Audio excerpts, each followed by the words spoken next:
ইসলামের খাঁটি বাণী পড়ুন। যদি আমি খ্রিস্ট ধর্ম বুঝতে চাই, আমি চার্চের দিকে তাকাবো না।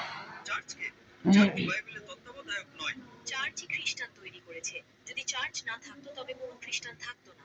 সেটাই সেটাই আমি আপনাকে বলছি। চার্চকে অনুসরণ করবেন না, অনুসরণ করুন যিশু আলাইহিস সালামকে। যদি চার্চ না থাকতো আপনি যিশু খ্রিস্টকে জানতেন না। তাই খ্রিস্টকে জানার জন্য আপনাকে অবশ্যই চার্চকে স্বীকৃতি দিতে হবে। বোন, খ্রিস্ট ধর্ম জানতে হলে আপনাকে বাইবেল পড়তে হবে। চার্চ দেখুন, আপনি কি জানেন কত ধরনের চার্চ আছে? বোন, আপনি কোন চার্চের অন্তর্ভুক্ত? আর চার্চে বিভিন্ন সম্প্রদায় রয়েছে। আপনাদের 2000 বিভিন্ন খ্রিস্টান রয়েছে। আপনি কি সেটা জানেন? আপনি কোন চার্চের অন্তর্ভুক্ত? 2000 বিভিন্ন ধরনের চার্চ। আপনি কি সেটা জানেন? আমি জানি, আমি খুব সচেতন।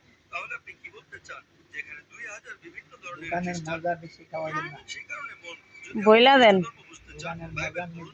যদি আপনি যিশু খ্রিস্টের শিক্ষা জানতে চান, চার্চে যাবেন না, বাইবেলে যান। একটু তাৎক্ষণিক উক্তি নেই সম্পূর্ণ বাইবেলে, যেখানে যিশু খ্রিস্ট নিজে বলেছেন যে আমি ঈশ্বর, অথবা যে আমার উপাসনা করো। নুডলস খাওয়াইতে পারেন, খিচুড়ি খাওয়াইতে পারেন, হঠাৎ করে দেখাইব না, টাকাই আপনারা খাইবেন।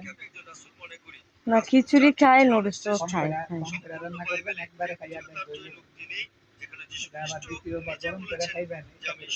আমরা এমনিও খাই না, গরম ছাড়া রান্না ছাড়া আমরা ভাত খাই না। আমরা গ্যাস হালকা ঠান্ডা করে খাইবেন। আমরা তিনবারে রান্না করে, তিনবারে গরম করে খাই। 7 দিন পর্যন্ত এটা তো গোসল টোসল করানো যাবো।